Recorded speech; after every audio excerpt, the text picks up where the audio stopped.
India एक अजीब face में एंटर कर रहा है। एक तरफ मॉल्स फुल है, फूड डिलीवरी एप्स एक्सप्लोड कर रही है, Swiggy, Zomato, late night burgers, alcohol, ये सब नॉर्मल हो गया है। दूसरी तरफ इंडिया डायबिटीज कैपिटल है वर्ल्ड का। हार्ट डिजीजेस यंग एज में आ रही है, स्ट्रेस लेवल्स हाई है, पोल्यूशन हाई है, लाइफस्टाइल सेडेंटरी हो चुकी है। एक ही कंट्री में माल न्यूट्रिशन भी है और ओबेसिटी भी। ये पैराडॉक्स डेंजरस है। और एक और लेयर ऐड करो, इंश्योरेंस पेनिट्रेशन भी रैपिडली बढ़ रहा है इंडिया में। और प्राइवेट हॉस्पिटल्स तो अलग ही लेवल पे चल रहे हैं, वो अलग ही चार्ज करते हैं। इंडिया का मेडिकल इन्फ्लेशन 10 से 12% पे है। तो एक सिंपल सवाल, अगर डिजीजेस बढ़ रहे हैं, इंश्योरेंस पेनिट्रेशन बढ़ रहा है, मेडिकल इन्फ्लेशन भी बढ़ रहा है, तो 10-20 साल का ऐसा कौन सा सेक्टर है जिसमें हम इन्वेस्ट कर सकते हैं एंड बहुत पैसा बन सके। मैं एक बोल्ड स्टेटमेंट बोलता हूँ, अगर मुझे 10-20 साल के लिए सिर्फ एक सेक्टर में इन्वेस्ट करना हो, मैं इन्वेस्ट करूंगा हेल्थ केयर सेक्टर में। और आज हम डेटा के साथ देखेंगे क्यों। क्विक इंट्रो, मेरा नाम है कार्तिक शिंदे। मैंने एमबीए किया है JBIMS मुंबई से, which is India one of the top B schools. मुझे इंटरेस्ट है स्टॉक मार्केट वीडियोस बनाने में, सो एवरी वीक मैं ऐसा नॉलेजेबल वीडियो लेकर आऊंगा। So let's begin. अभी इमोशन साइड में रखते हैं, डेटा देखते हैं। देखो, इंडिया का हेल्थ केयर सेक्टर अभी 6 to 7 लाख करोड़ का है। एस्टिमेट्स ये बताते हैं कि 2030 तक ये सेक्टर डबल होगा। वाओ! इसका मतलब हर साल ये सेक्टर 12 to 15% CAGR से ग्रो करेगा। ये कोई सिक्लिकल सेक्टर नहीं है, ये डिमांड ड्रिवन सेक्टर है। अब एक शॉकिंग स्टैट सुनो, इंडिया में सिर्फ 1.3 हॉस्पिटल बेड्स पर 1000 पॉपुलेशन है। वर्ल्ड हेल्थ ऑर्गेनाइजेशन का स्टैंडर्ड क्या है? 3 बेड्स पर 1000 पॉपुलेशन। इसका मतलब हम हाफ पे ऑपरेट कर रहे हैं। डिमांड ऑलरेडी हाई है एंड सप्लाई इनएडिक्वेट। अब अर्बनाइजेशन का भी ट्रेंड देखो। एस्टिमेट्स है कि 2031 तक इंडिया का अर्बन पॉपुलेशन 60 करोड़ को क्रॉस करेगा। Urban lifestyle is equal to sedentary lifestyle, मतलब बिना एक्सरसाइज किए रहना, higher stress, more processed food, higher health care spending and ऊपर से इंश्योरेंस पेनिट्रेशन। अभी 57 करोड़ से ज्यादा लोग किसी न किसी सम फॉर्म ऑफ इंश्योरेंस के अंदर कवर है। जब इंश्योरेंस पेनिट्रेशन बढ़ता है, अफोर्डेबिलिटी बढ़ती है। जब अफोर्डेबिलिटी बढ़ती है, यूटिलाइजेशन इंप्रूव होता है। और जब यूटिलाइजेशन इंप्रूव होता है, रेवेन्यूज इंप्रूव होता है। और एक और साइलेंट इंजन है इस इंडस्ट्री का, मेडिकल टूरिज्म। इसका मतलब कि जो फॉरेनर्स इंडिया में आके ट्रीटमेंट लेते हैं, इंडिया में जो कॉम्प्लेक्स सर्जरीज है वो यूएस एंड यूरोप के कंपैरिजन में 60 to 80% चीपर है एंड क्वालिटी ऑलमोस्ट सेम। इसीलिए ये जो मेडिकल टूरिज्म है, ये एक $multi-billion अपॉर्चुनिटी है कंपनीज के लिए। अब पिक्चर क्लियर है, rising diseases, rising affordability, rising urbanisation and rising medical tourism. Demand side structurally बहुत स्ट्रॉन्ग है। अब सवाल यह है, इस डिमांड का सबसे ज़्यादा फायदा किसको होगा? इस पे आगे बात करते हैं। अब देखा जाए तो हेल्थ केयर सेक्टर बहुत ब्रॉड है। उसमें फार्मा है, डायग्नोस्टिक्स है, डिवाइसेस है, इंश्योरेंस है। पर मैं किस पे फोकस करूंगा? हॉस्पिटल्स पे। क्यों? Simple answer, entry barrier. Hospital बनाना इजी नहीं होता। लैंड चाहिए, इंश्योरेंस चाहिए, डॉक्टर्स का नेटवर्क चाहिए, ट्रस्ट बिल्ड करना पड़ता है एंड सबसे इंपॉर्टेंट कैपिटल चाहिए। एक मल्टी स्पेशलिटी हॉस्पिटल बिल्ड करने में सालों लग जाते हैं। ये कोई स्टार्टअप नहीं है जो 2 साल में स्केल कर जाए। कैपेक्स हेवी बिजनेस, मतलब जिसके स्टार्ट में ही काफ़ी पैसा लग जाए। कैपेक्स हेवी बिजनेस का एक एडवांटेज होता है कि कंपटीशन लिमिटेड होती है। दूसरी चीज़, ब्रांड ट्रस्ट। हेल्थ केयर में लोग एक्सपेरिमेंट नहीं करते। जब सीरियस इंजरी हो या फिर सीरियस सर्जरी हो, लोग अननोन हॉस्पिटल्स के पास नहीं जाते। लोग वो हॉस्पिटल के पास जाते हैं जिनका नाम उन्होंने सुना हो, जिनका ब्रांड हो। और ब्रांड बिल्ड करने में 10-20 साल लगते हैं। और मैंने ये भी बताया था कि इंश्योरेंस पेनिट्रेशन बढ़ रहा है। और जब इंश्योरेंस कंपनीज पैसा देती है, वो सबसे ज़्यादा हॉस्पिटल्स को ही मिलता है। Pharma companies direct insurance company से डील नहीं करती। डायग्नोस्टिक का भी लिमिटेड शेयर ये ज़्यादा नहीं है। तो सबसे ज़्यादा पैसा इंश्योरेंस कंपनी से हॉस्पिटल को ही मिलता है। अब एक पावरफुल कॉन्सेप्ट समझो, ऑपरेटिंग लेवरेज। देखो, जब हॉस्पिटल बनाना होता है काफ़ी पैसा लगता है। बिल्डिंग बनानी है, इक्विपमेंट्स के लिए, स्टाफ के लिए, और ये सब मोस्टली फिक्स्ड होता है। लेकिन जब ऑपरेशंस चालू होते हैं, पेशेंट्स आता है, ऑक्यूपेंसी लेवल बढ़ती है, रिवेन्यू फास्टर ग्रो करता है कंपेयर टू कॉस्ट। ऊपर से मेडिकल इन्फ्लेशन हाई है, हर साल मेडिकल बिल्स तेज़ी से बढ़ रहे हैं एंड इसके वजह से हॉस्पिटल के मार्जिन्स एक्सपैंड हो रहे हैं। तो अब समझो, एंट्री बैरियर हाई है, इंश्योरेंस पेनिट्रेशन भी बढ़ रहा है, फिक्स कॉस्ट ऑपरेटिंग लेवरेज का भी इफेक्ट होगा। इसलिए मुझे है ना, हेल्थ केयर सेक्टर में सबसे अट्रैक्टिव वर्टिकल हॉस्पिटल्स लगते हैं। तो अभी देखते हैं कि हॉस्पिटल स्टॉक्स को एनालाइज कैसे करें। अगर आप किसी हॉस्पिटल स्टॉक को इवेल्युएट कर रहे हो तो सिर्फ रिवेन्यू ग्रोथ देके एक्साइट मत होना। हॉस्पिटल स्टॉक्स में है ना, कुछ एक स्पेसिफिक मैट्रिक्स है जिसे हमें देखना पड़ता है, जिसके थ्रू आप सारे हॉस्पिटल स्टॉक्स को इवेल्युएट कर सकते हो। सबसे पहला मैट्रिक है ऑक्यूपेंसी रेट। अगर हॉस्पिटल के पास 100 बेड्स है तो ऑन एन एवरेज उनमें से कितने बेड्स ऑक्यूपाइड रहते हैं, 60, 70, 80%।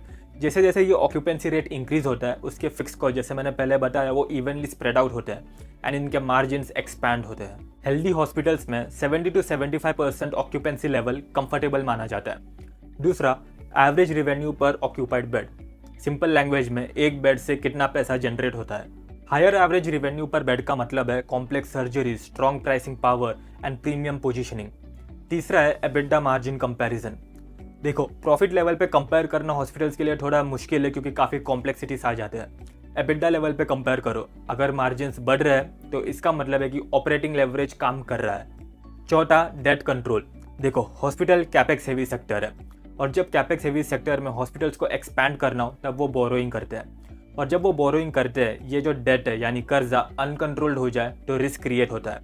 स्ट्रॉन्ग हॉस्पिटल चेन्स काफ़ी डिसिप्लिन्ड एक्सपेंशन करते हैं।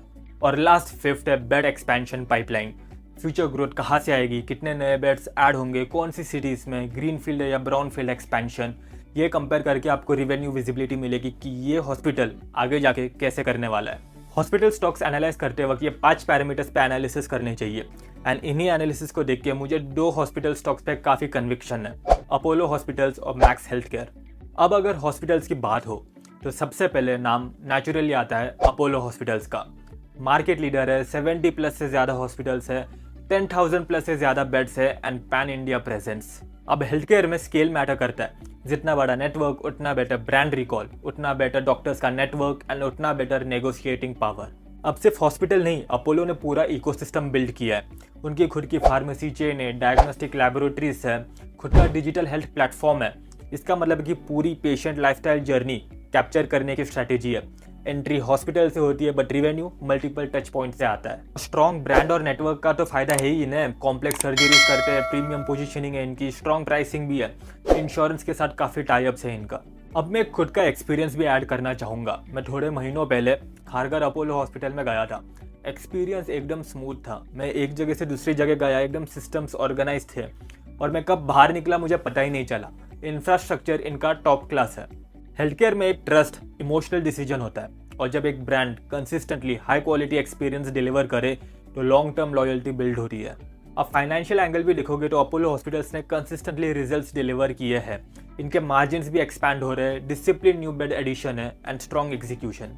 बट हाँ, अपोलो हॉस्पिटल्स रेयरली चीप मिलता है। अभी शायद मार्केट गिरा हो तो चीप मिल रहा होगा, लेकिन मार्केट लीडर रेयरली चीप मिलता है। और हाँ, मुझे अगर 10-20 साल में इन्वेस्ट करना हो किसी हॉस्पिटल स्टॉक में तो मुझे एक हाई कन्विक्शन कंपनी चाहिए and Apollo hospital is best. अब मार्केट लीडर के बाद एक स्ट्रॉन्ग चैलेंजर की बात करते हैं, मैक्स हेल्थ केयर। देखो, अपोलो का इकोसिस्टम काफ़ी हैवी है। मैक्स एक एग्जीक्यूशन फोकस्ड है, वो सिलेक्टिव सर्विसेज ही प्रोवाइड करता है एंड सिलेक्टिव ज्योग्राफी में ही है।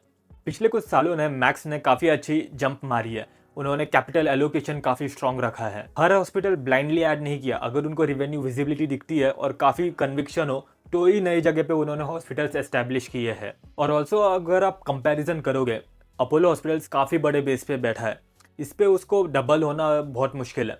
लेकिन मैक्स कंपैरेटिवली काफ़ी स्मॉल बेस पे और काफ़ी एफिशिएंटली ऑपरेट कर सकता है, तो पैसा बनने के चांस मैक्स में ज़्यादा है। देखो, मार्केट लीडर अपोलो स्टेबिलिटी देता है और ये जो चैलेंजर प्ले है मैक्स हेल्थ केयर, ये फास्ट रिटर्न की अपॉर्चुनिटी देता है। दोनों का रोल अलग है और मैं दोनों पे हेवीली बेट कर रहा हूँ।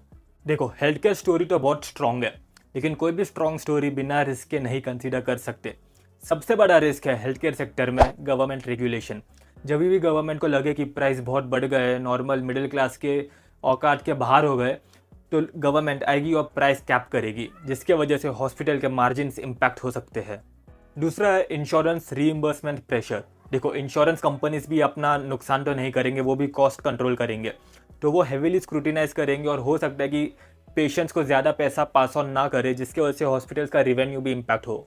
तीसरा है ओवर एक्सपेंशन। देखो, अगर मैनेजमेंट एग्रेसिवली एक्सपैंड करे, एग्रेसिवली कर्जा ले, हॉस्पिटल्स बिल्ड करे, लेकिन कैपेसिटी रैंप अप करने को टाइम लग जाए या फिर डिमांड स्ट्रॉन्ग ना हो, तो बैलेंस शीट पे स्ट्रेस आ जाता है। और ऑपरेटिंग लेवरेज दोनों साइड काम करता है। अगर अच्छा हुआ तो काफ़ी कंपनी को फ़ायदा होगा, ग्रोथ होगी, लेकिन अगर नुकसान हुआ तो बहुत ज़्यादा स्ट्रेस भी दे सकता है ऑपरेटिंग लेवरेज। इसलिए एक्सपैंड करते समय स्ट्रॉन्ग एग्जीक्यूशन होना चाहिए एंड डिसिप्लिन लेंडिंग का फ़ायदा होना चाहिए और हॉस्पिटल को। जूम आउट करो, शॉर्ट टर्म में कुछ भी हो सकता है, मार्केट अप डाउन होगा, डिमांड नीचे कम हो सकती है, लेकिन 10-20 साल में स्ट्रक्चरली इंडिया में हॉस्पिटल्स का डिमांड काफ़ी स्ट्रॉन्ग है। इंडिया यंग कंट्री है, हम सबको पता है इंडिया में बहुत पॉपुलेशन है, वो अभी बूढ़े होंगे, हेल्थ डिजीजेस ज़्यादा आएंगी, अर्बनाइजेशन बढ़ेगा, स्ट्रेस बढ़ेगा, तो इसकी वजह से डिमांड तो रहेगी। एंड हेल्थ केयर अब लग्जरी नहीं रही, वो एक नेसेसिटी है।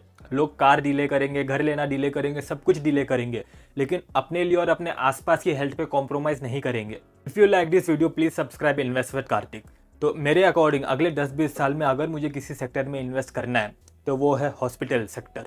होप आपको हॉस्पिटल सेक्टर के बारे में काफ़ी डिटेल नॉलेज मिली हो। अगर आप किसी और सेक्टर और किसी और स्टॉक के बारे में जानना चाहते हो तो कमेंट्स में मेंशन कीजिए, या फिर कोई भी डाउट्स हो तो सवाल कमेंट्स में लिखिए। I will definitely make a video and respond on that. Thank you for watching, meet you next week.